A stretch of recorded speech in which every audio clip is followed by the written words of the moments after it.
Secundaria tercer grado. Ciencias. Química. ¿Cómo se explican las propiedades de ácidos y bases? Diferenciar a partir de sus propiedades ácidos y bases de acuerdo con el modelo de Arrhenius. ¿Qué tal, alumnas y alumnos de tercer grado de secundaria? Es un gusto acompañarlas y acompañarlos en una sesión más de la asignatura de Ciencias Química por Aprende en Casa. Una importante opción que lleva los contenidos de las asignaturas de secundaria hasta sus hogares, mientras superamos exitosamente la situación de emergencia. Es una oportunidad para descubrir nuevas estrategias de aprendizaje y poner en práctica sus habilidades escolares. Antes de iniciar, les recomendamos tener a la mano papel y lápiz para anotar las ideas principales, los ejercicios a realizar y las preguntas que les puedan surgir durante la sesión. Recuerden integrarlos a su carpeta de experiencias para que, al regresar a la escuela, los presenten a sus compañeras, compañeros y docentes. Pues si ya están listas y listos, comencemos. ¿Con qué frecuencia utilizan pilas? ¿Tienen idea de cuántas usan en un año? ¿Qué tipos de pilas conocen? Cuando ya no funcionan, ¿cómo las desechan? ¿Saben cómo funcionan las pilas? El científico sueco Svante Arrhenius realizó sus investigaciones con base en los estudios de Alessandro Volta acerca de las disociaciones de compuestos en la disolución acuosa. Arrhenius propuso su teoría para explicar las propiedades de ácidos y bases, lo que le valió ser galardonado con el Premio Nobel de Química en 1903. En esta sesión explicaremos las propiedades de los ácidos y de las bases de acuerdo con el modelo de Arrhenius. Así que vayan apuntando la siguiente pregunta, porque será un reto que deberán contestar. ¿Cómo se explican las propiedades de ácidos y bases? Para que puedan comenzar con dicho propósito, los invitamos a ver el siguiente video, en el que se presentan los componentes y el funcionamiento de una pila, experimentos realizados por Alessandro Volta y que fueron retomados por Svante Arrhenius en sus investigaciones. Observen con atención para que identifiquen las ideas relevantes. No olviden hacer apuntes.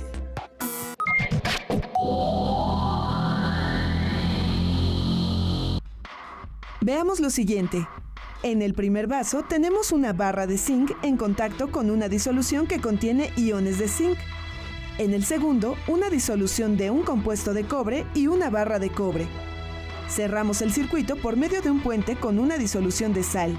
Y ¡listo! Se genera electricidad. Algunas combinaciones de metales sumergidas en ciertas disoluciones generan electricidad. En cambio, en este otro caso, utilizamos dos placas de zinc y no se genera electricidad. Es necesario aplicarle energía para que se genere un flujo eléctrico. ¿A qué se debe esto? Tras nuevos experimentos, Volta observó que la energía generada por una pila dependía de la combinación de metales, y tomando una como referencia, organizó las otras combinaciones de la mayor a la menor energía producida. A pesar de que no se explicaba la razón por la que se producía la electricidad, un efecto interesante que sí descubrió fue que además de la adecuada combinación de metales, era necesaria una disolución que condujera la corriente eléctrica. Sin estas dos condiciones, la pila no funcionaba. El invento de Volta causó gran expectativa entre los científicos de la época, como Humphrey Davy, quien hacía demostraciones públicas con pilas voltaicas y explicaba su funcionamiento. Una vez seleccionada la combinación de metales, había que explicar por qué unas disoluciones conducen la corriente eléctrica y otras no. Fue hasta muchos años después que alguien dio una explicación a este hecho, el sueco Svante Arrhenius.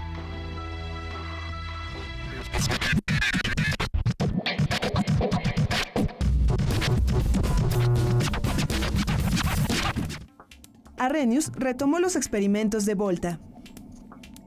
Para reproducirlos, haremos algunas modificaciones, aprovechando que a diferencia de Arrhenius, contamos con focos para comprobar el paso de la corriente eléctrica. Necesitamos 3 pedazos de cable aislado de 30 centímetros de largo con los extremos descubiertos, una pila de 9 volts, un foco para linterna de 2.5 volts, un rollo de cinta adhesiva de aproximadamente 3 centímetros de ancho, 3 recipientes de vidrio, 750 mililitros de agua destilada, 5 cucharadas de sal, un socket para foco de linterna. Unimos uno de los cables al polo positivo de la pila y otro cable al polo negativo. Fijamos el extremo libre de este cable al borde interior del vaso de precipitado sin tocar el fondo. En el extremo opuesto del vaso fijaremos el otro cable de la misma forma. Unimos los cables a los polos del socket del foco. La forma en la que está armado el dispositivo nos permitirá comprobar si la disolución es o no conductora de la corriente eléctrica. Si la disolución es conductora, el foco debe encenderse. En caso contrario, permanecerá apagado. En agua destilada no se observa la conducción de la corriente eléctrica. La disolución de sal sí permite que encienda el foco, pero es necesaria mayor carga eléctrica, lo que comprueba la conducción de la corriente. Con base en sus observaciones, Arrhenius supuso que lo que permitía el paso de la corriente eléctrica en las pilas era la naturaleza de estas sustancias en disolución. Diferentes disoluciones conducen de manera distinta la corriente eléctrica. ¿Esta bebida podrá conducir la corriente eléctrica? ¿Cómo pasa una corriente eléctrica por una disolución? Para explicar sus observaciones experimentales, Arrhenius postuló la teoría de la disociación electrolítica, que consiste en suponer que algunas sustancias en disolución se separan en iones, y que es justamente la carga de los iones y su movimiento en la disolución lo que permite el flujo de corriente eléctrica de un polo a otro. A estas sustancias se les llama electrolitos. Cuando estas sustancias se disocian parcialmente, se les llama electrolitos débiles. Si se disocian totalmente, se les llama electrolitos fuertes. Por el contrario, si una sustancia no se separa en iones, se considera no electrolito y la disolución no conduce la corriente eléctrica. En el video se presentaron los experimentos que realizó Alessandro Volta para generar energía eléctrica. Estas investigaciones lo llevaron a diseñar las primeras pilas, mismas que se fueron mejorando a lo largo del tiempo hasta nuestros días. Así es, en la actualidad podemos hacer uso de una gran variedad de pilas. Ahora vamos a ver otro video en el que se explican las propiedades que tienen los ácidos y las bases, de acuerdo con el modelo de Arrhenius, así como los alcances y las limitaciones de esta teoría.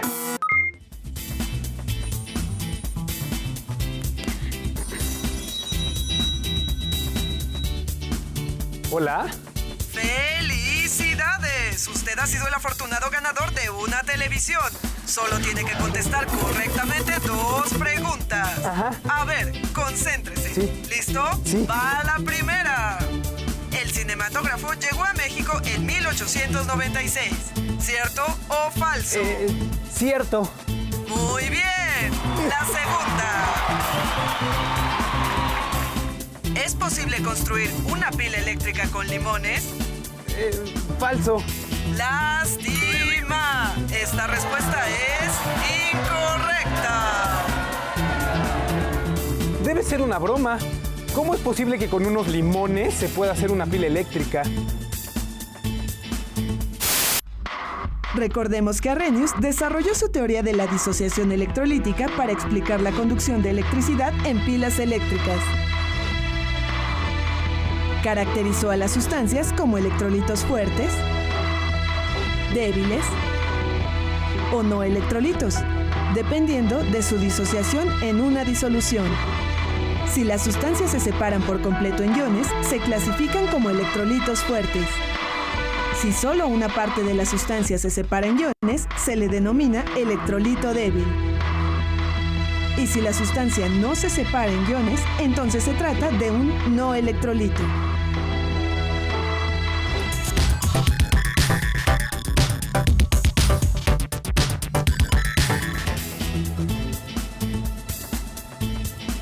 ¿El jugo de limón tendrá sustancias que se separen en iones?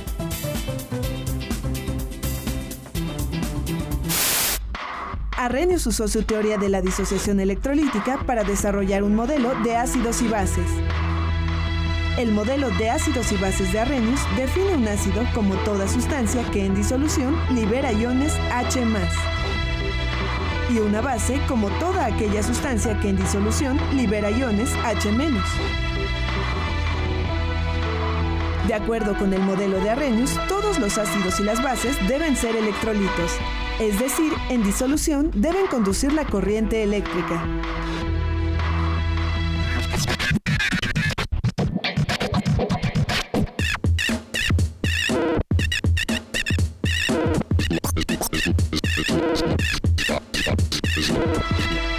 La escala de pH sirve para identificar qué tan ácida o básica es una sustancia.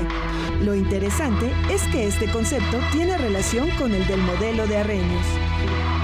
pH es la abreviatura de potencial de hidrógeno y está relacionado con la concentración de iones H+ en la disolución. El valor del pH y el de la concentración de iones H+ varían de forma inversa. Es decir, a mayor concentración de iones, H+, menor valor de pH, y por lo tanto, mayor acidez en la disolución. Por ejemplo, la sangre tiene un pH que varía entre 7.3 y 7.4. En ella existe una menor concentración de iones H+ que en la saliva, cuyo valor de pH varía entre 6 y 6.8.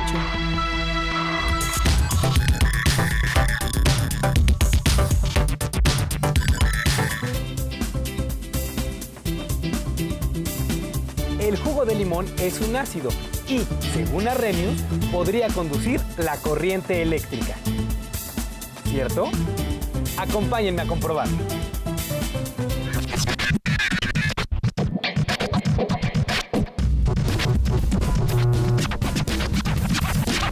Para realizar este experimento requerimos lo siguiente: un vaso de precipitado de 250 mililitros, 100 mililitros de jugo de limón, un circuito eléctrico. Por medio de un sencillo experimento, comprobaremos si es cierto lo del jugo de limón. Introducimos los cables en el jugo de limón.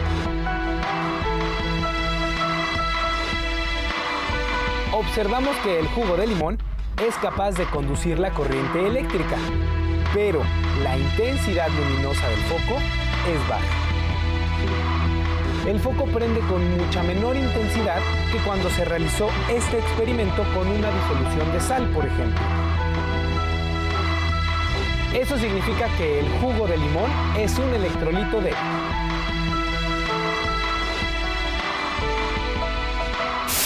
Arrhenius también identificó que las propiedades de un ácido o de una base están relacionadas con su capacidad para conducir la corriente eléctrica en disolución. Supuso que, al igual que en el caso de los electrolitos, existirían ácidos fuertes y débiles. En la disolución de un ácido débil, como el ácido cítrico, solo algunas de las moléculas de la sustancia se separarían en iones, liberando cationes H+. Por otro lado, en la disolución de un ácido fuerte, la sustancia se disociaría completamente. Para las sustancias básicas pasaría algo similar. La disolución de una base débil, que es un electrolito débil, tendría una menor concentración de iones, OH-, que una disolución de una base fuerte, cuyas moléculas se disociarían completamente. Veamos si experimentalmente podemos comprobar la hipótesis de Arrhenius. Necesitamos un circuito eléctrico, 4 recipientes de vidrio, 50 mililitros de disolución de bicarbonato de sodio, 50 mililitros de disolución de hidróxido de potasio, 50 mililitros de disolución de ácido clorhídrico, 50 mililitros de disolución de ácido acético. Primero observaremos lo que sucede con el ácido acético. Ahora con el ácido clorhídrico. El modelo de Arrhenius es congruente con su teoría de la disociación electrolítica, pues los ácidos fuertes conducen mejor la corriente eléctrica que los débiles. Sucede lo mismo con respecto a las bases débiles y fuertes. En la disolución de hidróxido de amonio, el foco enciende menos que en la disolución de hidróxido de potasio. De nuevo observamos que una base fuerte conduce mejor la corriente eléctrica que una base débil.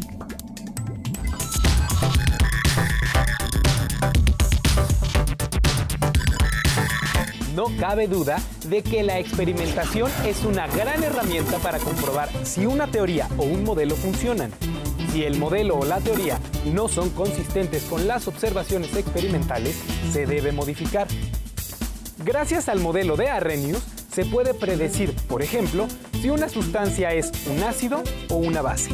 Y relacionándolo con otros experimentos, podemos construir una pila. Dado que el limón es un electrolito, si consigo una combinación adecuada de metales como isovolta, podré generar una corriente eléctrica. Mediante el modelo de Arrhenius se pueden predecir las propiedades ácidas o básicas de muchas sustancias. Pero también es un modelo con limitaciones. Por ejemplo, Arrhenius clasificó el bicarbonato de sodio como ácido. Y sin embargo, sabemos que esta sustancia disminuye la acidez por sus propiedades básicas.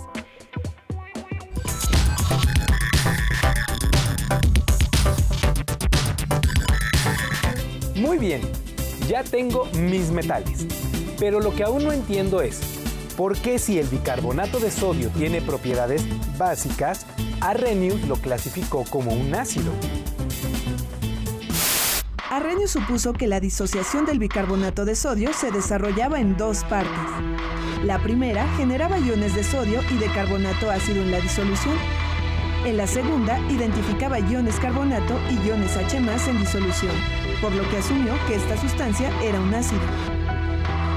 Para explicar la discrepancia entre el modelo de Arrhenius y las propiedades experimentales de la sustancia, algunos científicos, como Bronsted y Lowry, desarrollaron nuevos modelos. Propusieron clasificar a los ácidos de la misma manera que Arrhenius, pero a las bases las definieron como aquellas sustancias capaces de aceptar iones H+. Para el bicarbonato de sodio, la primera disociación era la misma que la identificada por Arrhenius.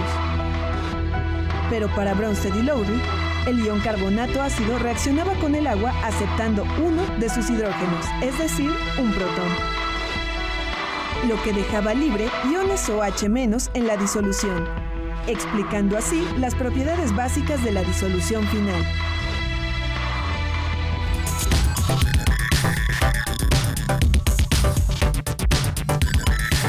Este es otro ejemplo de cómo la ciencia va cambiando con el tiempo.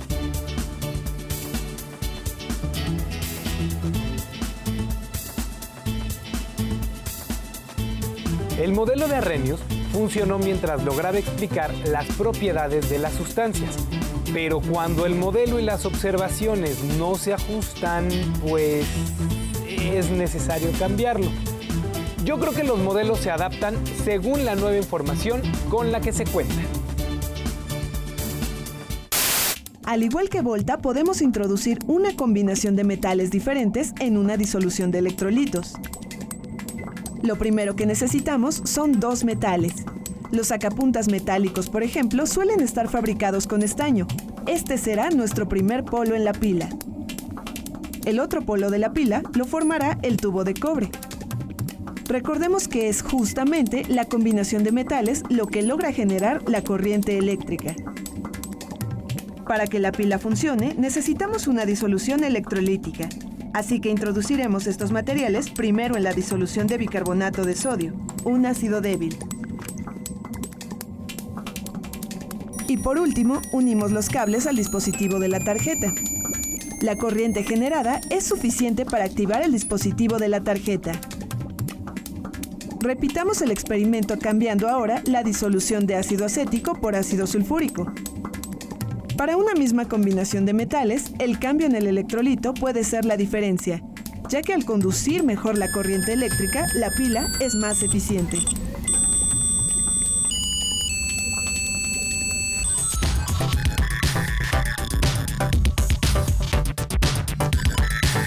Ah, ya entendí.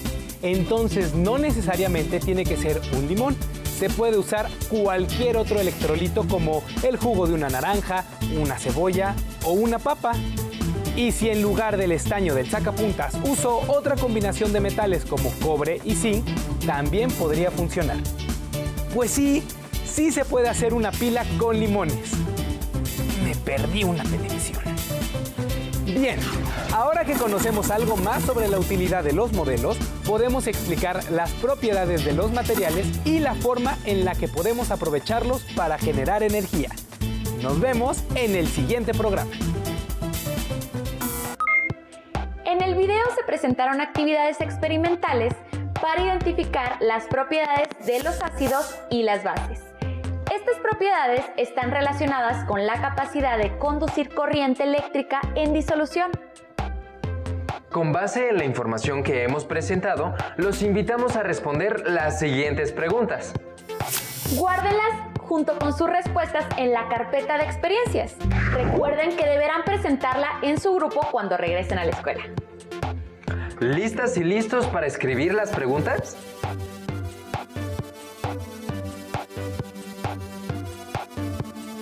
¿Cómo se clasifican las sustancias de acuerdo a su capacidad de conducir la corriente eléctrica en disolución?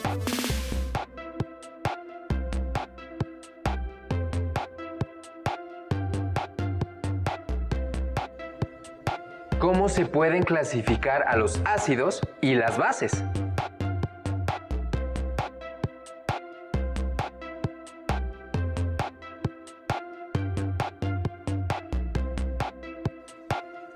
¿Cuáles son los componentes y cómo funciona una pila?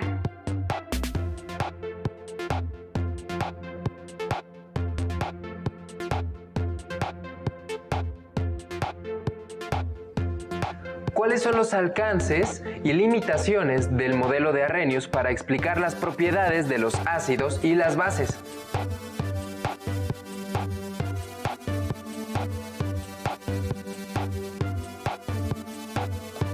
Pueden complementar la información del modelo de Arrhenius para explicar las propiedades de los ácidos y las bases en otras fuentes de información.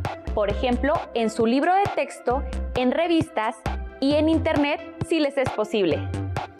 También pueden investigar en el libro Es Elemental de Robert Winston, que se encuentra disponible en la serie de libros del Rincón de Bibliotecas Escolares y de Aula.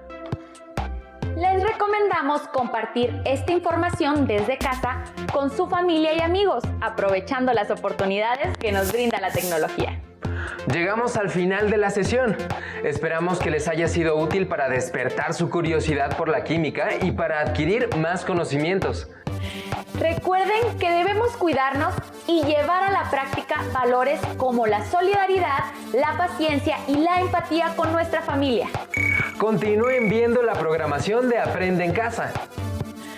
¡Hasta la próxima!